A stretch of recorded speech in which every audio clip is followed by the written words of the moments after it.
Sideline Square. It's a long time coming. Steve, Andrew, what say you? This is the sideline, huh? Yeah. Funny, it's my time then. Put me in right now then. Squid, boy. This is the sideline, huh? Funny, it's my time then. Yeah. Put me in right now then. Squid, boy. This is the squib, info stick up to your ribs. Chips be coming with that dip. Go ahead, put it to your lips. My oh my, that is delish. Victory gon' taste like this. Y'all bought that big old boat, but these boys built you a bridge. Sit down and take notes. If you want you a trophy. What's up, everybody, and welcome back to another episode of Sideline Squib. I'm your host, Steve Silvestri, back with co-host Andrew Lehigh, and we have a special guest with us today, Taylor Cornell, host of the Dinosaurs and writer-ranker for Dynasty Happy Hour. Taylor, how are you tonight, and thanks for joining us, man. Yeah, thanks for having me on. Doing well. It is 10:40 Eastern time, so with two little ones, this is like probably the latest I've stayed up in a while. So I'm excited to see if I can produce any sort of sane thoughts today. Oh, I hear you. We definitely grind out the late night show here on the Sideline Squib. I'm also Eastern. Andrew is Central. We both have little ones as well, and this kind of works best with our schedules and family life as well. But no, tell us exactly, what got you into podcasting, and tell everyone a little bit about your show, the Dinosaurs, and how you became part of the Dynasty Happy Hour family, much like Andrew and I were as well. Sure. So as far as the writing and ranking, I joined Dynasty Happy Hour in May, I believe. So excited to join that team. I was writing for another site prior to that for about a year, so had some writing experience coming into it and ranking experience and things like that. So I was really excited to jump on the team and got to work with you guys for a little bit, I think. And then, just interacting with a lot of great people there. And we've been welcoming in a lot of new fresh blood, that really great writers that are determined and motivated to get out some great content. So I've enjoyed that. And then you mentioned the podcast. I started that in March, and I was telling you guys beforehand, it seems like every other fantasy football player also started a podcast during this pandemic. So it was something I'd been thinking about for a little bit, but then had extra time on my hands and decided to take the dive into it and really just do it to have an outlet to talk about my thoughts. And if anyone chooses to listen to that, that's always appreciated and makes you feel good. But other than that, I'm just there to give my opinions on some of the hot topic things. I know last week my episode was all over the Clyde Edwards-Helaire hype and trying to get in front of that hype train at my own peril. But just enjoying it and having fun, have some guests on and get to interact with people in the fantasy community. Yeah, and that's exactly what it's all about. I mean, that's how Andrew and I met. That's how most people you will interact with. That's what the fantasy football is about. And everyone helps each other out, which is something you'll come to see as you grow and as your podcast builds and your writing and ranking starts to evolve within the Dynasty Happy Hour, much like Andrew and I both came from as well. It's one of those things where you could have an opinion, someone else can have an opinion. You can go to 15 million places to find a different opinion. But if someone likes what you're doing, likes your style, writes your content, they'll come back and they'll start to follow and they'll start to listen. And that's what it's all about. You don't have to sit there and like we talked about, look at the analytics and how many listens and views and follows you get. If you love doing it, have fun, man. That's what it's all about. Andrew, what are your thoughts? I mean, any more tips and tricks you can tell Taylor to get going on this podcast other than just have fun and go for it? That's the best advice we ever got. Yeah, absolutely. I mean, 100% was the best advice we got, was like, just don't worry about the analytics. The analytics will get you in your own head, and you'll get discouraged pretty easily. It's not just a Taylor. Taylor, I think, is a pretty intelligent individual and seems to have a good head on his shoulders. Just reading some of the stuff he's written already, kind of takes a unique approach at looking at things. So it's hard to be unique in this industry anymore. I think that's what Taylor was touching on, is like it is saturated. The thing that's going to happen though is there will be people that they can't stick with it, that whether it be, they do get caught up in the analytics, or they just run out of time. They don't have the capacity to be able to produce on a regular basis. This takes a lot of time. our girlfriends and wives know that as far as like how much time it takes to set this whole thing up, to do the research, to bring an actual informed opinion and informed research to the table to people. And that's why people listen. That's why people research that kind of stuff and find articles, is because they don't have the time to do all that kind of stuff. So I think it'll become more imperative, once the season starts, for regular season football players, regular fantasy football players that have been consumed with COVID stuff and, their own uncertainties in the real world, and they're playing fantasy football and they haven't been able to keep up on all the news. They don't understand the landscape that is the new NFL right now. So, just keep at it. I think the best thing you can do is just be consistent and do it for the right reasons at the end of the day. That's what I think made it so disappointing, and really got the fantasy football community really upset with, man who should not be mentioned from Fantasy Pros. Because like he had an opportunity, he has a following, he has a massive, like he got in at a time when we all wish we would have, and he had a platform that he was able to leverage and make that into an income and make that into something that he was passionate about, and squandered it. And the rest of us are left looking at it like, man, I want that same opportunity. I would never do that. I would never put myself in that situation. So I think that's what got people really upset, and outside of the obvious. So. Yeah, it's definitely a challenge no matter which way you look at it. It's do you come out here and you want to provide the content, and like Joey said in the chat, if you're just out there and you're genuine and you're consistent, you're going to have that following. You're going to have people that follow it, and that's what's great about it. And I think that's why a lot of us do it, and it's awesome. You learn yourself, you learn your people, you learn your friends, and the community is just amazing. You build so many relationships and network just through the fantasy football world as it is. Some wives may get it, some girlfriends may get it, most won't. But it's a whole nother family within, the internet, I guess, or the social media, which is awesome. Yeah, that's exactly right. That networking. I mean, I was telling you guys before, just 2 episodes in, I was able to get some guests that I didn't think would even give me the time of day. I got Garrett Price to come on and talk to me a little bit, who I, was trying not to like fanboy over, like, oh, it's good. I love Garrett's stuff, and he's talking to me.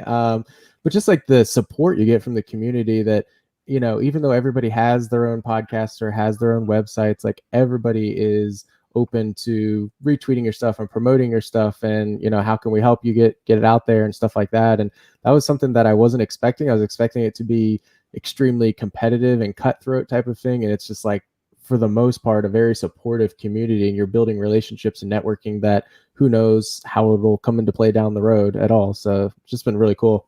That's exactly how we felt about Nick Whalen. Yep. At least that's how I felt about Nick Whalen. Nick Whalen, when you sent that screenshot, said, hey, Nick is going to come on. And it was like our second or third episode. It was super early. We were so terrible. The audio was so bad. Everything. I regret how early it came on, because like just how bad it was. But yeah, that's kind of like how it was. You're just like, oh my God, dude, like try not to like fanboy over this shit. And, it's difficult because, you've been following people that you respect and you really do trust their opinion, and you emulate but try to differentiate yourself at the same time. So it's a niche that we all are trying to find our footing on. So good luck to you, Taylor. Obviously, can you drop your podcast again for us real quick? Yeah, the Dino Source. So currently we're on Apple and Spotify.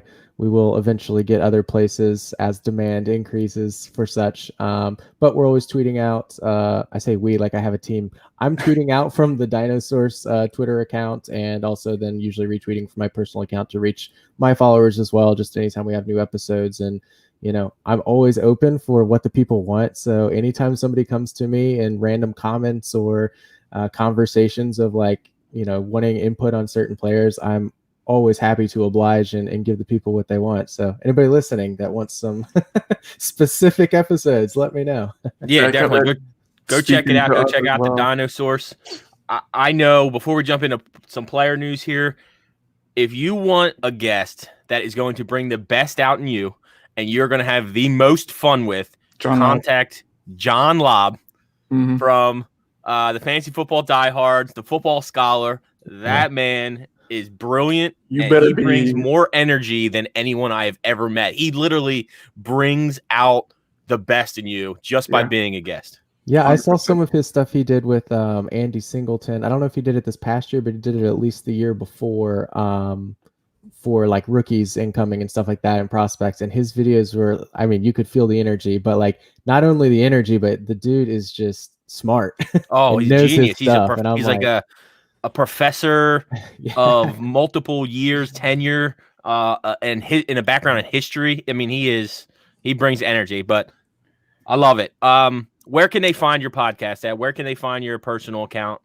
Oh, sure. So personal account is @ Taylor Cornell. Try to keep it simple. Podcast is at the Dino DYNO source. So a dinosaur is my unofficial mascot that I have, Dinosaur. So my wife created the logo and was very proud of it. And I was like, you know what? I'm going to use it because I'm going to spend a lot of time away from you doing this. So yep, that's what it's all about. Amen to that. Amen to that. Yeah, I it's awesome, dude. I'm happy for you. I'm glad to have you on, and hopefully we can, we can promote each other and help each other grow at the same time. So appreciate it. Yeah. So before we jump into player news, I want to touch a little bit. As you heard in the beginning of the show, TrophySmack.com always have some great trophies. They now have grills for your championships. They even have Matthew Berry loser trophies. But Dynasty Owner is a big one for us. Our Expert League is coming up this Friday. I've been looking for a new challenge, and this is why I played Dynasty Owner Fantasy Football this season.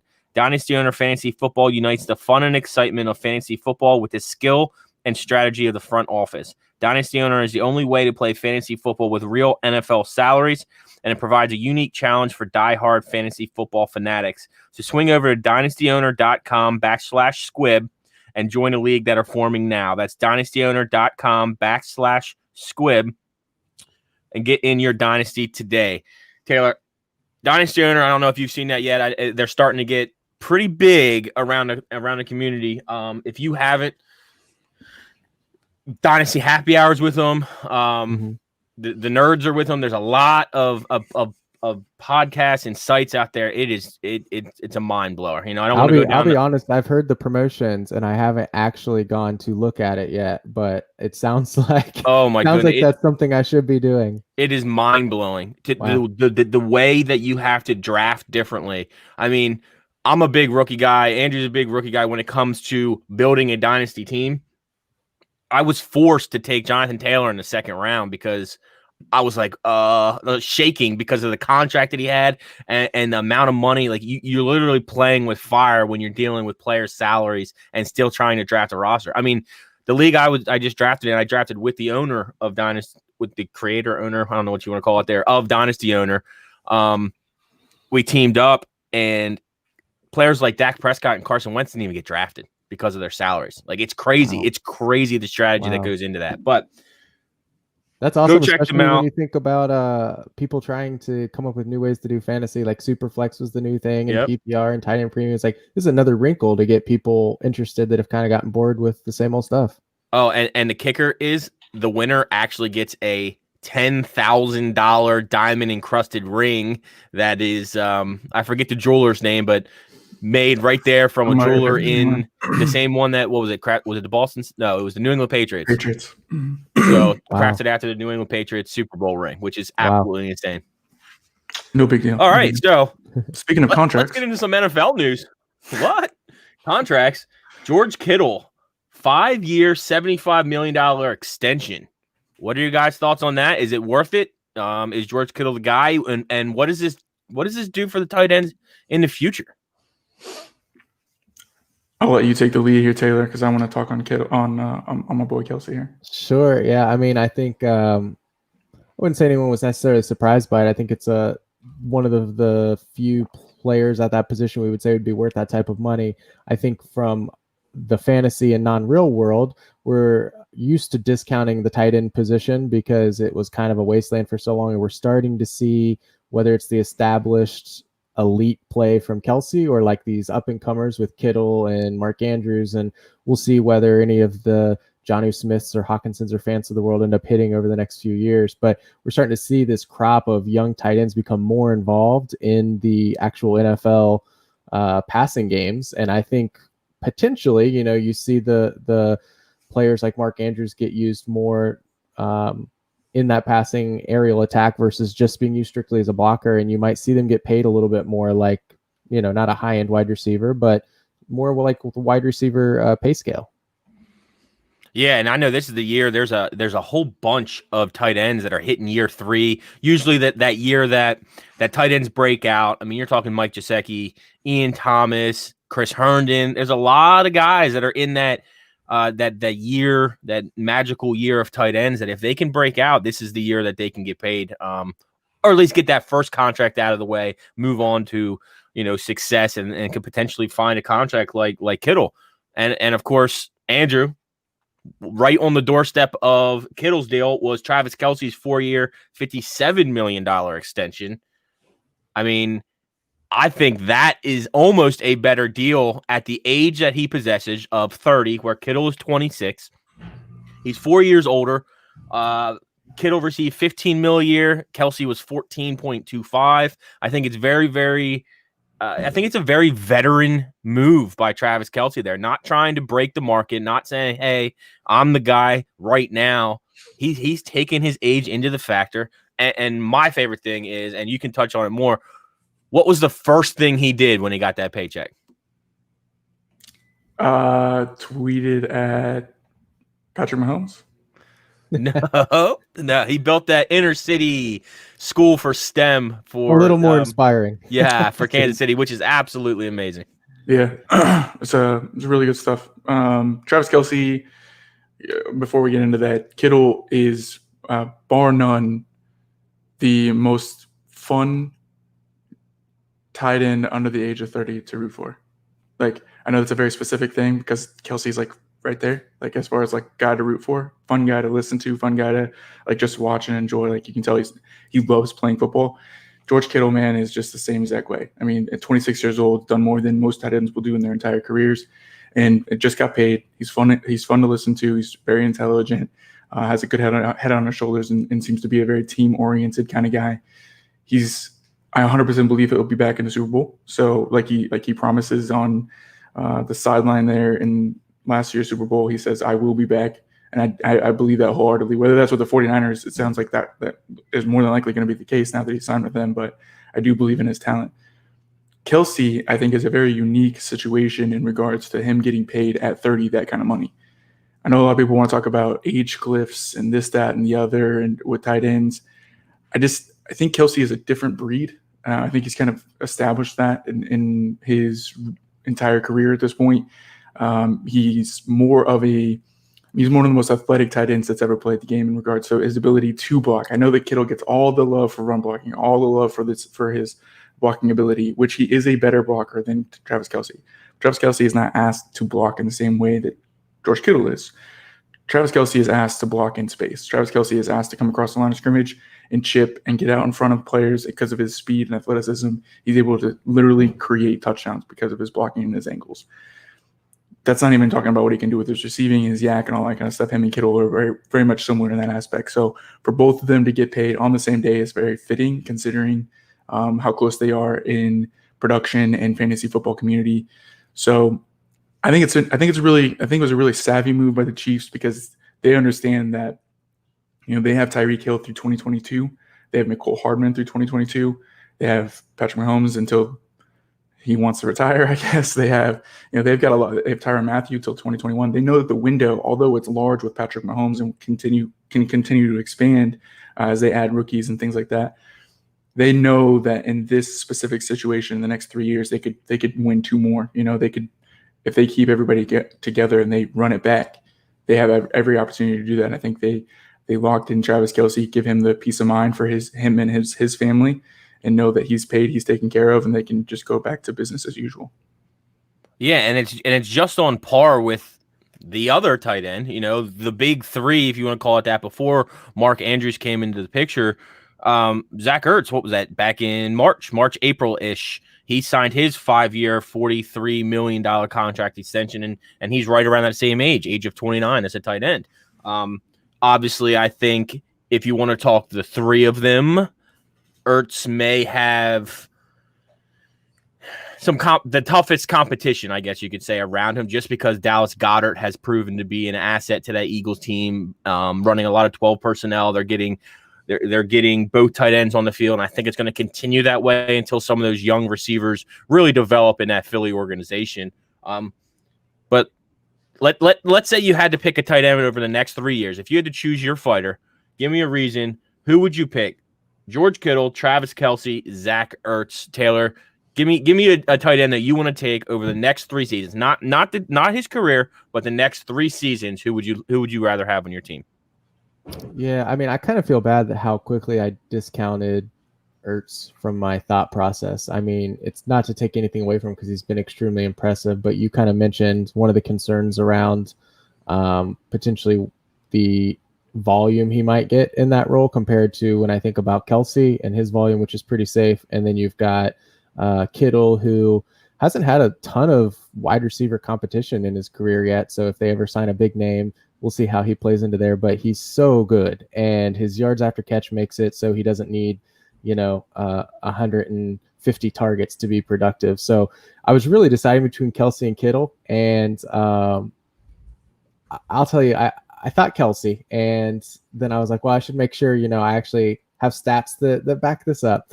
And so I go look at his last 3 years. He's averaged over 130 targets over the last 3 years. He's had pretty consistent other metrics. So his yards per target haven't really dipped or anything. I was trying to look for any signals that, hey, age is really catching up to him. Didn't see any of that. And so then I thought, well, let's see what other tight ends after the age of 31, because I think Kelce will play this season at age 31. 31 or older have been productive. And so I can't remember the exact parameters I put into Pro Football Reference, but like 80 targets at least as a 31 plus year old tight end.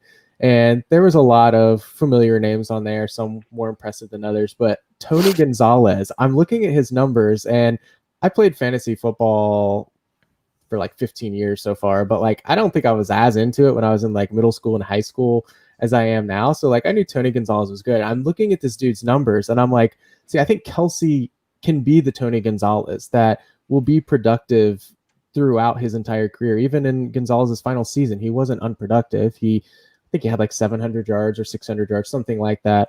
And I think we're going to see Kelce in that same way, that age isn't going to impact him. And we see that with some players like a Julio Jones, for example, where age hasn't impacted in the way we think. And in Dynasty, we get stuck in that, ageism thing where it's like after a certain age, you really should sell this player and don't use them anymore. And it is the case for some players. But I think, like you said, Kelce is that unique elite breed, and the dude is going to just continue to eat with Mahomes. And he's done it with a healthy Tyreek Hill, even taking a bunch of targets 2 years ago when Hill didn't miss any time. So I don't see any reason why he's going to slow down. I completely agree. And I think at the end of the day, when you're talking about any position or any player, and when they're this close, and I don't know if there's actually 2 players this close at the very top of their position other than Kittle and Kelce. And then I guess obviously Ertz, just because of what he has been able to do it. You're right. We all kind of discredit him, but he is the afterthought in that regard. But when we're talking about just Kittle and Kelce, for me, an easy tiebreaker for this is just the Mahomes aspect and the Andy Reid aspect. I mean, you look at there's no slight here in regards to the San Francisco system and what they're able to produce on an actual football field and the mismatches they're able to create in that offense. But it's not, from a fantasy perspective, it's not as conducive to, high floor, high ceiling as it is for Travis Kelce, even at 30. And over the next couple of years, he's going to continue to be the staple of their, intermediate offense, and Tyreek Hill and McCole Hardman are going to continue to be the over-the-top deep threats, and they're going to continue to add pieces. They have Clyde Edwards-Helaire. They have, they're going to continue to be able to draft at now that they've locked everyone up, locked up their skill position, locked up the main core pieces for the next handful of years. They're able to draft at a luxury. You know what I mean? Like they're able to go out and get who they want to get. That fits their offense, their scheme, whoever Andy Reid thinks he's going to be able to have the most fun with in regards to scheming and things like that. So that's why I think the Clyde Edwards-Helaire pick was made. Supposedly, we don't know how true this is. A lot of this stuff can be, folklore, but supposedly they texted Mahomes and asked Mahomes which running back he wanted out of the draft, and then he said CEH, and so they drafted CEH. But they could have been set with any of them, any of those top 3-4 guys, and for them to handpick CEH is a big deal in regards to what they are able to do, the luxury that they have to say, we know that he might not be a 3-down back. We know that he might have some inefficiencies in certain areas. He may not be a complete prospect like Jonathan Taylor, but he's perfect for our system and what we're going to use him as, how we're going to use him. I think that only is going to continue a trend moving forward. Yeah, and that kind of off a limb here, because I thought somebody was going to go George Kittle. That didn't happen. And I also had Travis Kelce, and I was going to try to fight for my right to have Travis Kelce kind of, hang on. Join the club. I should have worn my party shirt today. So I'm gonna stay right here in the suburbs of Philadelphia, and I'm gonna say, you know what, give me Zach Ertz, and I'll try to fight my case here. Why not? Looking practice. Obviously Kelce and Kittle and Ertz, that are all up there. You know, Mark Andrews, whatever. We'll just put him on the shelf for now. We'll talk about him another day. We're doing some quick research on Zach Ertz. I mean, you're talking all the way back to 2015. He has put up over 800 yards and 75 catches. You know, he had 74 catches in 2017. He's very consistent. And the first thing that comes to your mind is Dallas Goedert. Dallas Goedert is also a talent. They run the seams together. You know, so I'm digging in a little bit. Doug Peterson and the Philadelphia Eagles offense ran a league high 46.1% out of the 12 personnel and 40.3% out of the 11 personnel. You know, that Dallas Goedert and Zach Ertz combined for 222 targets, 845 routes run combined together. You know, that is the passing offense of the Philadelphia Eagles. They have Alshon Jeffrey. Let's lock him in for 4 or 5 games. You got Deshaun Jackson. Let's lock him in for a few games. After that, you know, Jalen Reagor, Quez Watkins, and the former quarterback, Greg Ward, maybe. You know, like, they're still a year or two out before even having a legit or any kind of receiving core. So right now, I don't see this trend stopping. I think there's going to be a lot of 2 tight end sets going on for the Philadelphia Eagles. And with his extension, you know, Julie's going to keep pushing him. She's not going to let Zach get old by any means. And, you know, I'll take Zach Ertz and I'll run with him. He's still the go-to red zone threat. And I'll keep Zach Ertz for the next 3 years. I'll play devil's advocate here. Yeah, I think that was pretty well done. Considering, yeah, I do agree. Yeah. Considering Kelce is the favorite here, you did a pretty good job taking the end. And you took a good angle because, like, yes, Pat Mahomes is the better quarterback, and yes, that offense is more efficient and should be moving forward and continuously. But he's competing for targets. I mean, he has Tyreek Hill, McCole Hardman, and CEH, we just highlighted. You know, Kittle has Deebo Samuel, and they're heavy relying on the run game. And the Eagles have no one. I mean, the Eagles have there's Zach Ertz and Dallas Goedert show, and then hopefully, you know, Jalen Reagor moves up the totem pole there. And I assume I expect big things from Reagor, but you know, he still is a rookie. You don't really want to, you know, bank that in. So we're just talking about the next 3 years, and you know, at least over the next 2 for sure. Ertz is definitely in the conversation. So it's not a bad argument. I'm not gonna lie to you. Yeah, I took a swing. We'll see if it misses or not. But I mean, just looking back, I don't have Dallas Goedert's stats pulled up in front of me, but running personnel at 46.1% with 2 tight ends going on right now, according to Michael Fabiano. Zach Ertz still put up 88 receptions, 916 yards, and 6 touchdowns. I mean, you'll take that all day from anyone, all day from, and this is splitting time. So, you know, God forbid we don't like to talk injuries, but you know, one tight hammy from Dallas Goedert and Zach Ertz now right up in the mix with the Kelce Kittle talks of being far and above the number 4 tight end or what would be Mark Andrews in this sense, or whoever decides to pop out of the tight end market this year. I'm with you. So I see Taylor, you're wearing a Bengals jersey tonight on the show. Let's jump in. What are you from, the Cincinnati area? Are you from Ohio? Yep. I grew up about 15 minutes from downtown Cincinnati in Ohio, and then now I live 15 minutes from downtown Cincinnati in Kentucky. So stayed in the same area right there. Been a Bengals fan my whole life, unfortunately. So right. A lot of heartbreak. I love it. So this next topic kind of jumps right into your ship here. How are you approaching rookie QBs this season? Obviously, you guys just drafted Joe Burrow, number 1 overall. What is your process okay, let's see. How are we going to say this? How are you approaching QBs this season to hit your lineup? Not so much. Of course, you're going to draft a quarterback as a dynasty owner. Of course, you're going to stash quarterbacks that may even have a chance in the upcoming future. But what is your thought processes on the quarterbacks that may start? Let's say Joe Burrow, 50-50 chance on Tua, given his injury concerns and what they do down there in Miami. Maybe Justin Herbert after week 5-6 bye week in LA. Guys like that that'll come in and have a legit shot of being under center at the midpoint way of the season at least. Yeah, I really struggle with this because it is really hard not to let my homerism in, because I have this like optimism for the first time in a long time that like we've got a young coach, we've got finally potentially a franchise quarterback. So I'm trying not to anoint Burrow yet. So this was difficult, but you mentioned some of those other rookies, and I don't think anybody is seriously anticipating Jordan Love being a starter this year. Herbert is, like you said, 50-50. He might be, after the bye. I can't remember if it was Anthony Lynn or maybe just like a beat writer reporting that they think Tyrod Taylor the plan is for him to start all year. We'll see if they stick to that, depending on their record. I think Tua probably isn't a week 1 starter. I could be wrong there, but that's just kind of my thinking. And so I'm thinking Burrow is probably the only rookie quarterback that's going to be starting from week 1. And I think, as we expect with pretty much any rookie quarterback, they're going to have those bumps in the road. But this year, I'm curious as to how extreme those lows are going to be with the weird training camps and a lot of virtual things in the offseason. I know the Bengals beat writer was reporting that, some, again, folklore or not, who knows, that coaches are trying to tell Burrow to slow down because he's so advanced and quick in his learning and trying to join up and do virtual things with his receivers. And I'm like, that's great. And, get you excited, but it's also not out on the field going against NFL defenses.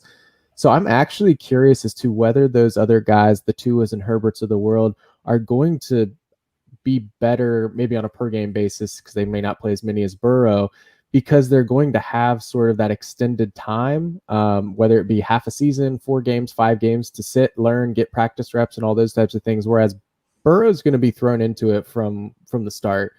And while he has weapons, and we hope here in Cincinnati the offensive line is better, there are a lot of question marks there. AJ Green's health, whether the offensive line is better or not, there's a lot of questions there. And so I would be more confident as a fantasy owner of one of the other quarterbacks perhaps being more successful and efficient as a rookie, assuming that they get kind of those extra mental reps and practice reps that Burrow's not going to get.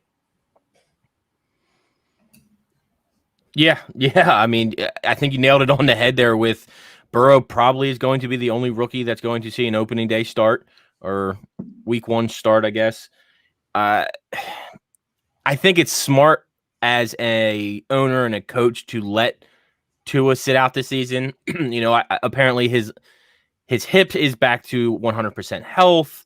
He is ready to go. He looks good on the field. His mobility is great. His arm angles are great. He has pop on the ball. But I just don't know if it's the right call with Miami going in there without a preseason, without, these mini camps, training camps to the full extent of what they should be, to get him on the field right away, especially when you're sitting with a guy like Ryan Fitzpatrick, who is in his mind, he's a brilliant guy. I mean, he was Harvard, I believe, brilliant guy he could teach to us so many things, even if it's just film study or how to go about becoming a professional athlete, that I think would really benefit Tua, in a big way. And again, that's my opinion, because I have Herbert above both of them. So that goes a whole different way to think of things. But I also don't think I think Herbert is going to also take a backseat, at least in the first half of the season. And if Tyrod can play successful football, especially with the defense that the Chargers have, which I'm also in love with. I hate it as a Raiders fan. Tyrod doesn't have to do the big flashy things. He just has to be as good as Phillip Rivers. So for me, we're going to start with the ranking situation first. It's Tua, Burrow, a lot of other quarterbacks, and then Justin Herbert. Second to this whole argument is the whole Fitzpatrick situation with Tua, and I think you almost made my point for me that I'm about to make here. Like, Fitzpatrick is a cerebral advantage on the football field. So his physical abilities are more limited than his mental abilities at this point, right? What he's able to teach Tua is going to be more beneficial than what he's going to be able to do for the Miami Dolphins on a football field on every Sunday as far as winning football games. I think the best way for Tua to learn, the best way for Tua to find out what you have with Tua is to put him in the – I mean, if he checks out physically, there's no need – I mean, what is Miami playing for? Miami's not a contender. Miami's not in a situation where they could make a run in the playoffs or any of those kind of things. It's one of those things where it's like, why wouldn't you just put Tua in if things, completely derail or it's just absolutely terrible, you can't do anything about it, like then maybe you switch back to Fitzpatrick. But there's no need for Fitzpatrick to run out there and win you, 6 games. That doesn't do you any good. So you might as well just put Tua right to the fire and see what you got. If roles were reversed, though, and if Tua was in a Chargers uniform instead of a Dolphins uniform and the defense was there and you had an actual opportunity here to potentially make a run at the playoffs, then it would make sense to run out Tyrod Taylor, or it would make sense to run out Ryan Fitzpatrick because you have a legit shot, first 6 weeks of the year, see where you stand and see if you're ready to make the flip over to the rookie or if you want to kind of continue down the path of making a run for the playoffs. We get in our own heads up. We look at it from a fantasy perspective. Everyone else is looking at it from a win games and build a franchise perspective. And from Miami, they're not looking at it from a short term, we need to win this week, win this year. They're looking at it from we're building something here. We have a young coaching staff. We have young players coming in. We need to build something around our quarterback that we just drafted. There's really no sense in wasting a season of a rookie contract with Tua. You might as well just see what you got. And if it turns out that your evaluations from a physical standpoint were off, then you have an opportunity next year to draft Trevor Lawrence, or you have an opportunity 2 years from now to draft another quarterback. It's just really no sense in wasting a contract year with Tua when you spent that high of a draft pick on him. Well, I mean, my favorite thing to do this time of year especially, but even during the season, is try to guess what these coaches are going to do and whether what they say is true.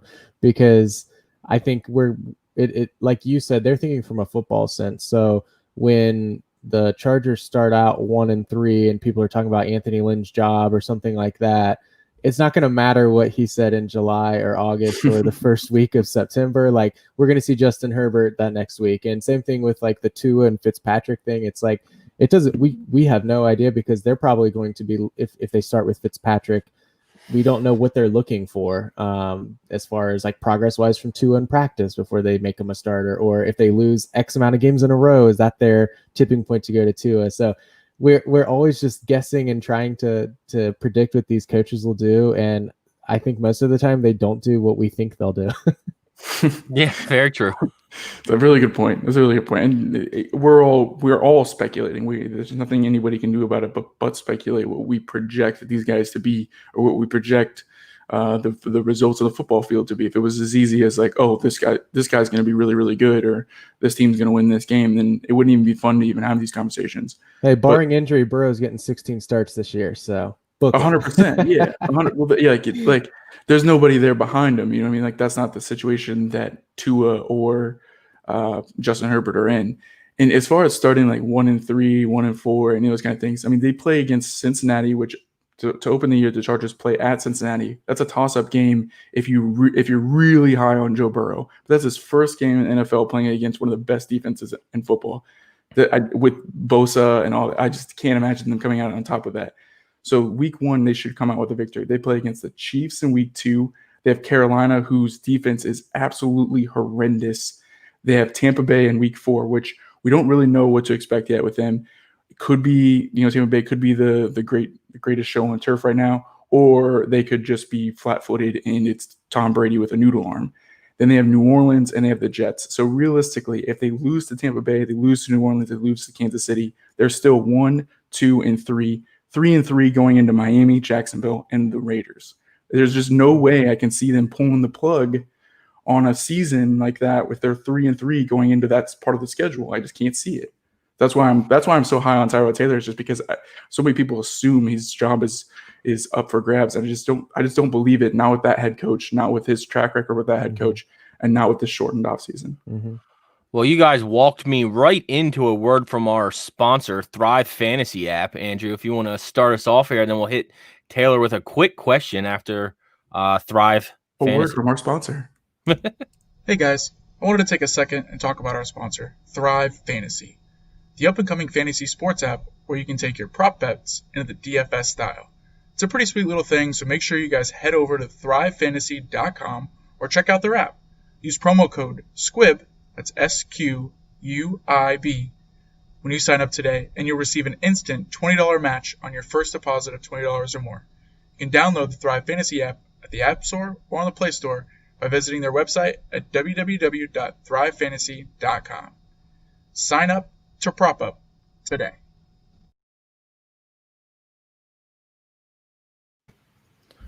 So thank you, Thrive Fantasy app. The new way to play DFS using prop bets. It actually brings you into a different way again of thinking of things. How the fantasy world is always, evolving into new things and bringing the new minds into one community together, which is awesome because change is what everybody needs. So on that note, Taylor, Andrew, over or under 28 games started by the three rookie quarterbacks we just talked about combined. 28. So 16 from Burrow. 16, 6, and 6 is what I did my numbers off of.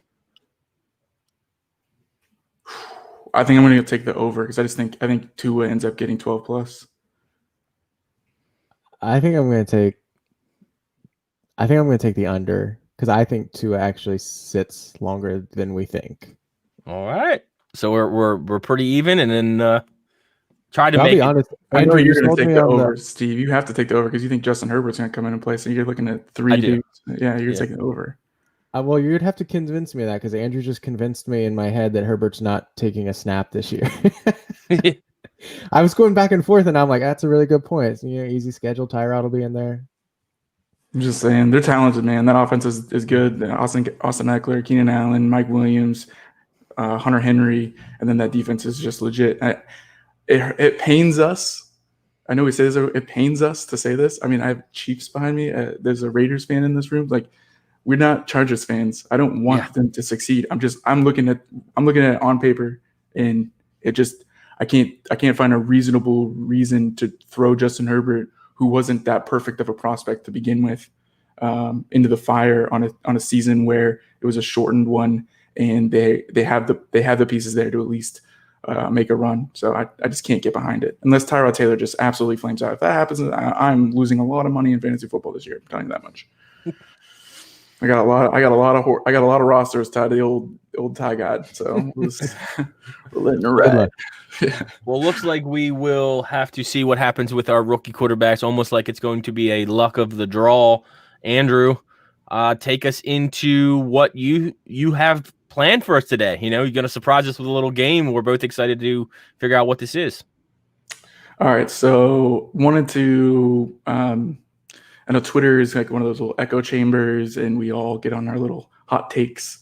Everyone is very well aware of where I stand with Tyler Higbee and some other players that are, kind of polarizing in the Twitter community. And I know that not everyone that listens to this podcast, a month from now or once, the season is in full swing, will think that these players are that polarizing. But right now in the off season, they certainly are. So I wanted to give you guys an opportunity to state your case, right? I wanted to give you guys, everyone, including myself, an opportunity to kind of dig deep on some of these guys and make a case for them to be bought. And I mean that in the most endearing way possible, whether it be drafted, traded for, whatever, however you acquire, said player.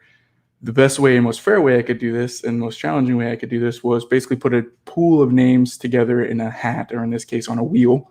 And you guys kind of got a little bit of a head start as far as like what names we're going to be, but we don't know who we're going to be talking about or who we're making a case for. I'm going to go ahead and screen share. So all three of us are going to come off the screen here for a second, but I'm going to screen share the wheel of names. I'm going to click the randomizer button. It's going to pick a name. We're going to go ahead and start with Steve is going to be the first one to present. So congratulations, Steve. You're the winner. So I'm going to spin the wheel. You're going to land on name, and You don't have to go very deep. You don't have to be super elaborate, but try to convince Taylor and I to draft or trade for whoever the player is that you land on. So give me 1 second here. I'm going to remove you guys off of the. Actually, hold on. Share You screen realize here. if it's Tyler Higbee, I'm going to fail at this miserably. That's how I feel about Hayden Hurst. So I will say the fun thing about this exercise is when inevitably one of us, gets a player that we can't stand, and we have to be a lawyer here and convince everyone else that they're good. God, I'm praying it's not. I mean, my luck is 100% gonna be. I'm gonna land on Tyler Higbee. All right, just give me Amari Cooper.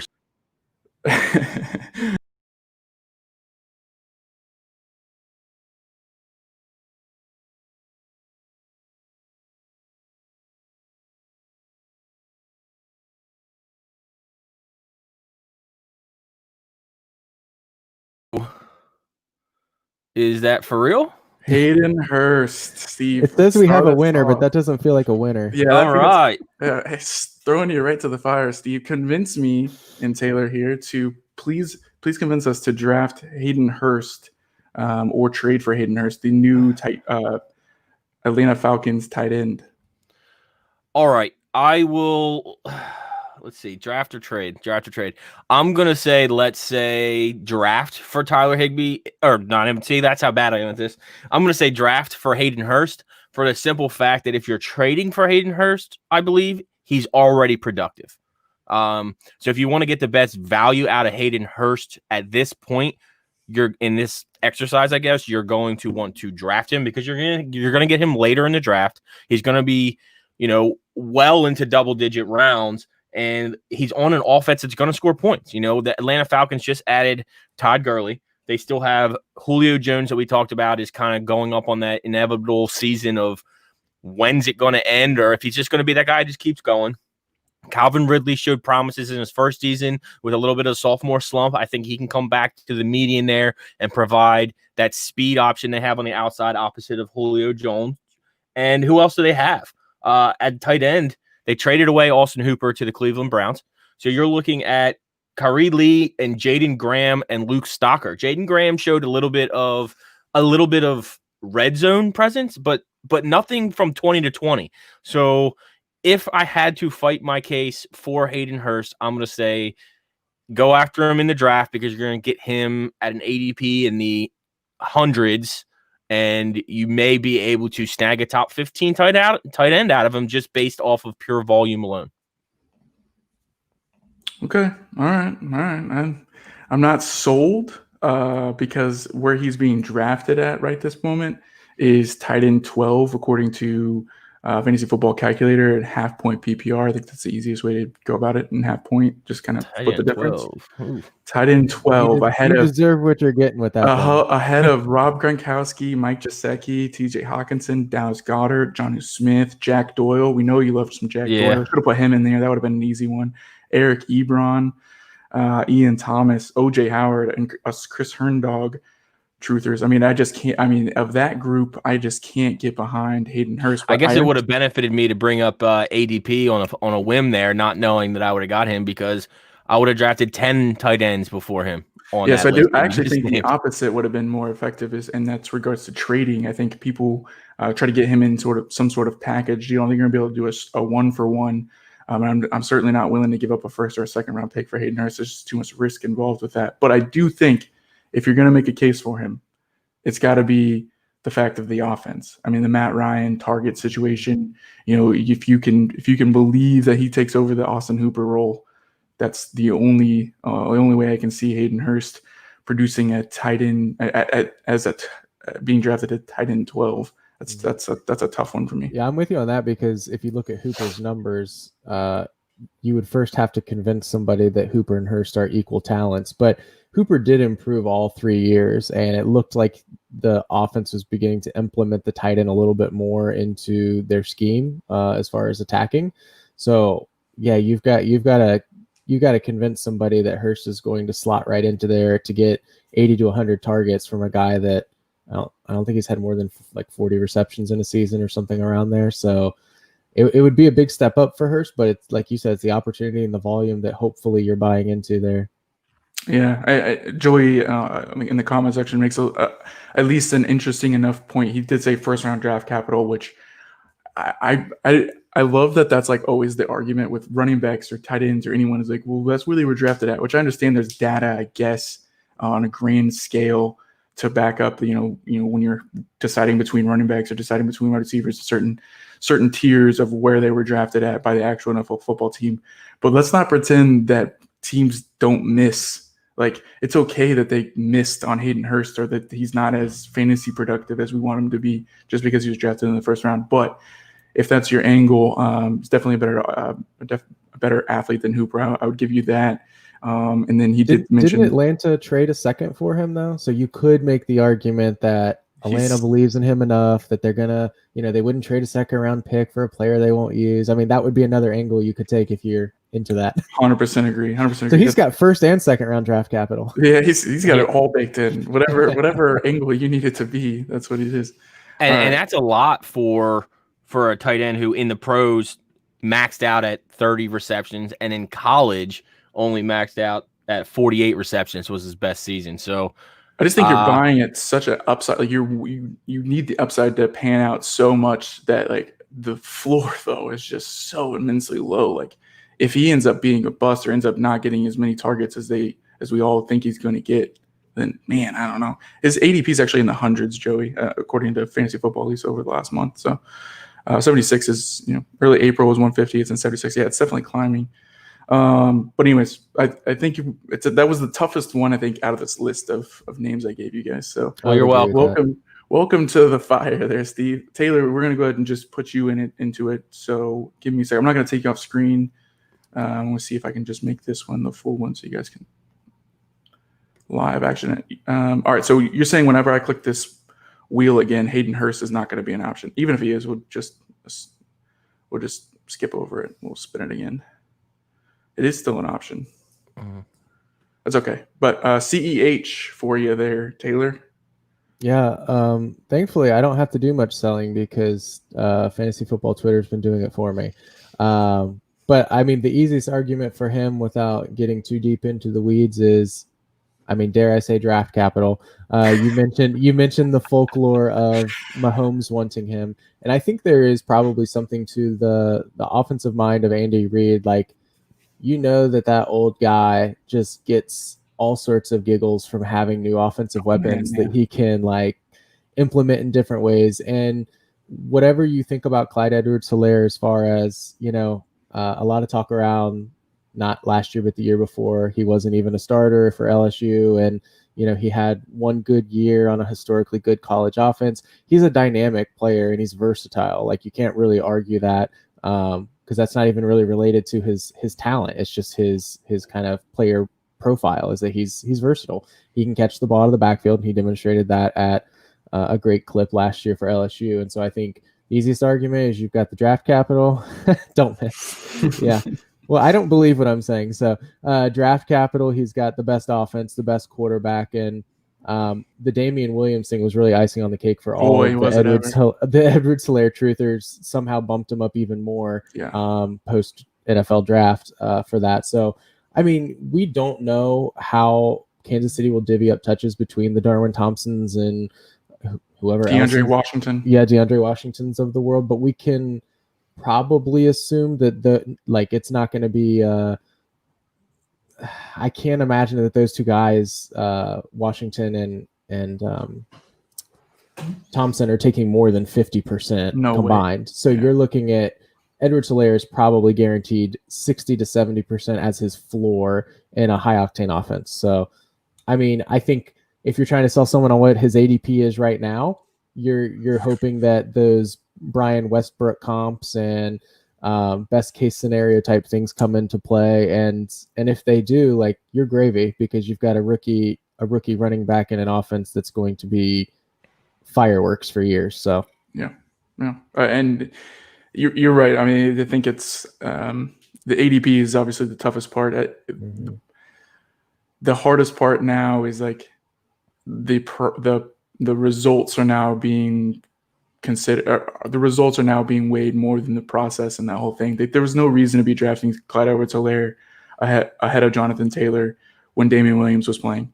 It just didn't make enough sense to me, like in regards to like the timeshare, at least in 2020. 2021, sure, but it made more sense to wait on Clyde Edwards-Helaire, draft yourself Jonathan Taylor, and get yourself the impatient owner who drafted CEH early, who's going to become impatient by week 6 of the actual football season, and maybe get him at a discount, something less than what you would have had to pay for, preseason. So that was my thought process. I have 0 shares of Clyde Edwards-Helaire.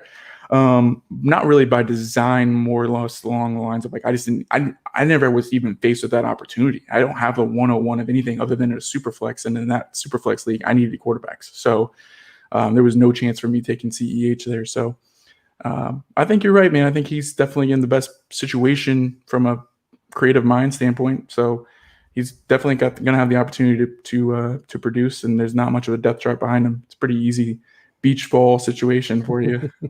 I appreciate that. Yeah, no problem. Let me give you a little ball on a tee situation. All right, so let's give myself here a shot, I suppose. We'll bring this back here to full screen. All right. Oh, that's what I needed. So no, maybe that's what I did. I didn't click remove last time. I clicked close. Sometimes you have to read, Andrew. All right. See. Hate nurse, right? Alvin Kamara. If there was another easy one, thank you. Whew. Dodges another. All right, so for me, this is a pretty easy situation. Oh, I didn't even know we had that. Hey, option. what's up, guys? What's up? This is a full shot here. This is a centerfold shot of Steve here on a full stretch. All right. No, for me, Alvin Kamara is just like the easiest buy in Dynasty from a top 5 running back situation. He's like the most affordable top 5 running back that you're going to get. People are just so low on him in regards to last year based on what I'm going to assume is going to be an outlier when it comes to touchdown production. Him and Leonard Fournette are destined for positive touchdown regression. There's just no way that Alvin Kamara ends up scoring as few touchdowns as he scored in 2019. It's going to be much closer to the double digits that he gets in 2018. They are going to rely on the running game more so than they have in years past, considering Drew Brees and preserving his arm into the playoffs. Every single year in the last 3 years, Drew Brees has declined as the season goes on when faced with throwing the ball as much as he has and how much responsibility he's being asked to have on that offense. So I think having Alvin Kamara, who again still doesn't have a true backup situation that's going to affect his touches outside of blowouts and outside of situations where we're icing the game away, from a regular game, every single situation, positive or neutral game stripped, I think Alvin Kamara is like one of the easiest buys in fantasy football from a top 5 running back situation, just from pure offensive abilities, offensive projections, and how often they're going to score, how high scoring that offense is going to be. We've touched on it several times in these podcasts. The NFC South is the division to own in fantasy football. You're going to get a bunch of shares of like one division. That's the one. The Saints, the Panthers, the Falcons. I mean, everybody in there is, and obviously Tampa Bay is all going to be in shootouts. Ideally, and that's going to be good for fantasy football production. And I don't think that's going to be any different for Alvin Kamara. It's a pretty easy slam dunk. You should definitely be buying Alvin Kamara. Yeah, I love him. I love his situation. I love his athleticism. And if the rumors are true, he was playing with a partially torn what was it, ACL, MCL, one of those. So MCL in week 6. Yeah, so if that's the case, we didn't even see him at his full potential, at his full strength. So I am all in on that as well. I think Drew Brees is probably on one of his last legs here. He's going to want to make sure we get this. Not that puts anything more on Alvin Kamara, but you're going to see them scoring points. You're going to see them moving the ball, and I like the situation down there a lot. Let me drop another over-under on you here, Andrew. Over or under Alvin Kamara, 81 receptions. Isn't that what he's had like exactly, right? Since he started in the NFL, yeah, right, so, every year. I'm going to go with over. I just think they didn't really add anything on that offense. I mean, Emmanuel Sanders is nice from a functionality of the offense standpoint. Michael Thomas has to come down, right? There's just no way he keeps. I mean, Michael Thomas is I think. Asterisk here. I think he's the best wide receiver in football. Man, Julio Jones is really good though. But I think Michael Thomas is the best wide receiver in football. But I just can't imagine that they just continuously throw him the football as much at a high rate as they do now with Emmanuel Sanders. They have Jared Cook, who, when healthy, is at least okay. I think he goes over. I think that's a safe enough bet. I just can't imagine him getting less targets than that for me. You guys want to do one more around the world here? One more spin? Just give Taylor one more. All right, let's do one more here. I know people are like, it's been an hour. All right. I just want to get something, a little bit more sexy.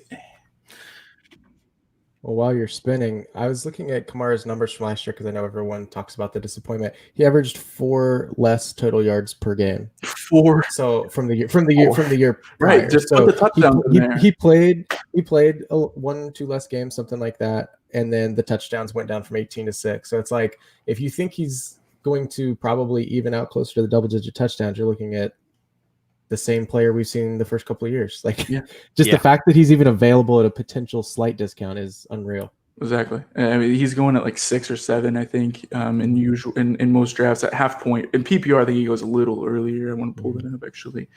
If I go to running backs here real fast, it's just crazy to me. Like 81 receptions 3 years in a row. Like obviously that's you can't plan that. You can't do anything. It's insane to me that statistics can sometimes end up that way. It's just like the Oakland Athletics Chris Davis hit 247 3 years in a row at bat. Like, are you kidding me? I think that's even more impressive. Like, that's crazy. Are you kidding me? You get 600 plate appearances and you're going to do the exact same thing 3 years in a row?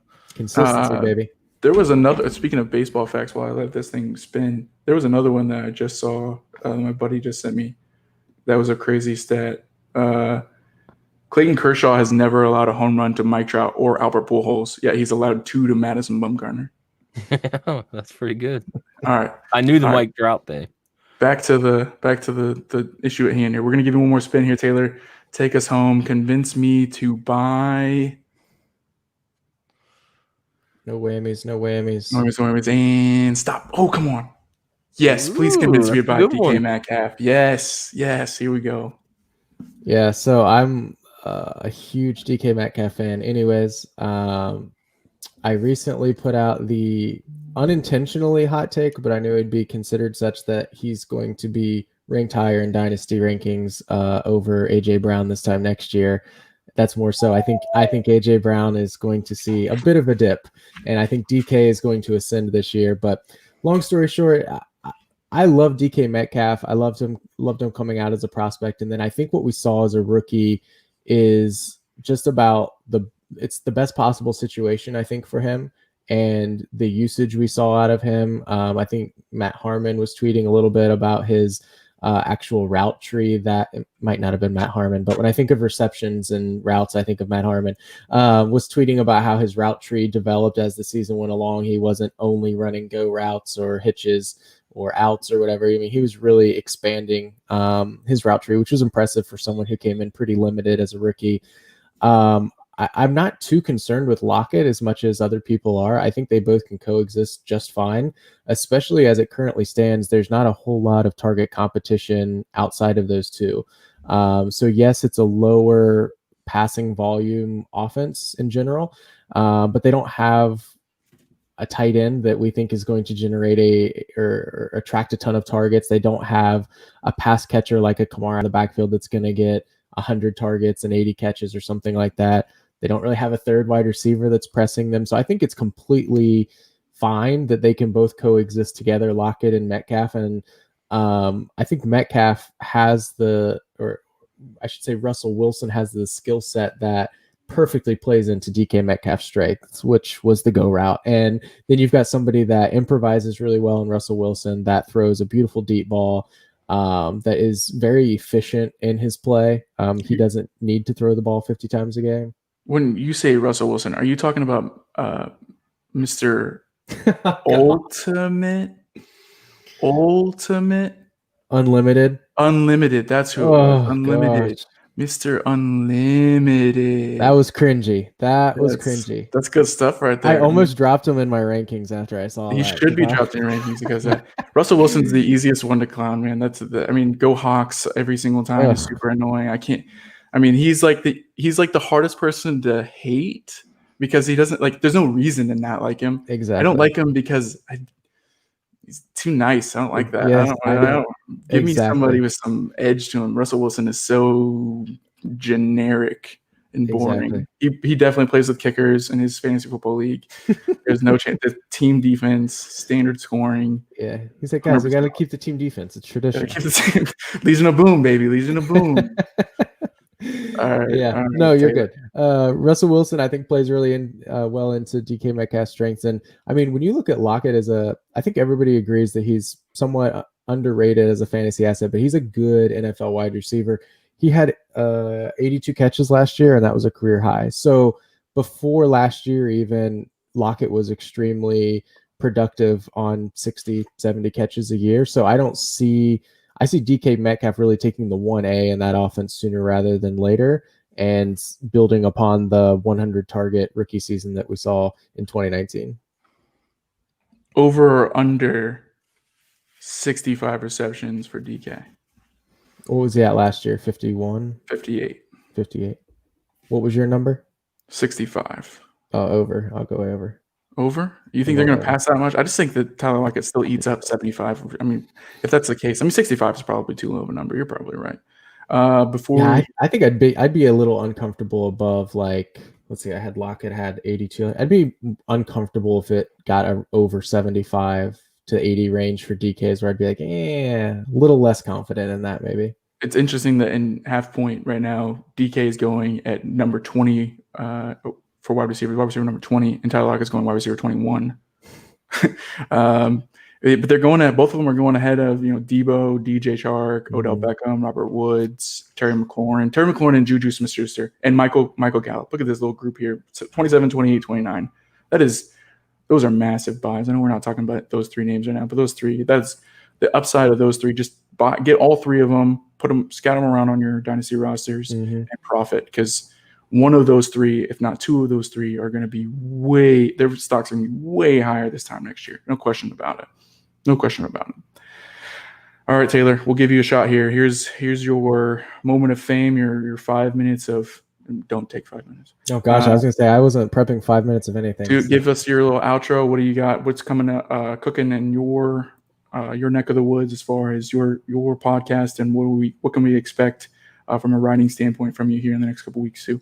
Sure. Yep. So I'm always in process of booking new guests, so I don't necessarily have a lineup ready right now. But I've been a little inconsistent this summer. It's been a busy outdoor projects type of summer, and just weird with NFL off season. Not a whole lot to talk about, but we'll be ramping the podcast back up to probably weekly again, closer to when the season starts, which I guess we're less than 30 days out from the season, I think, right? So in the next couple of weeks, we'll be ramping that back up.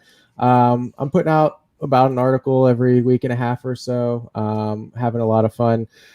Just wrote something about DeAndre Hopkins potentially no longer being a wide receiver one in fantasy. Yeah, it's hot takey, but looking at the data, I think there's an argument to be made, at least for 2020, that he might see a bit of a dip. So I had a lot of fun with that one, and I'm always looking for new interesting stats and data to dive into to try to support my points there. So that is all out on Dynasty Happy Hour. And as you guys said at the top of the show, the Dino Source podcast is out on Apple and Spotify as well. And you can find me on Twitter @_Taylor Cornell. Always happy to interact with anyone. Can confirm. Thank you. Awesome. Well, we appreciate you coming on. We'd love to have you back again. And of course, everybody go check out the Dino Source. Go check out Taylor Cornell at his personal page, and then go check out the Dynasty Happy Hour with Tyler Gunther, and you can see all of Taylor's writing work and rankings there as well. If you're looking for any of our work, you can also find us on sidelinesquib.com, where we have our podcasts, our articles, our rankings, our DFS, and merchandise if you are interested. So I want to thank you again for joining us, Taylor. Andrew, it's my pleasure as always, and we'll catch you guys next week on the Sideline Squib.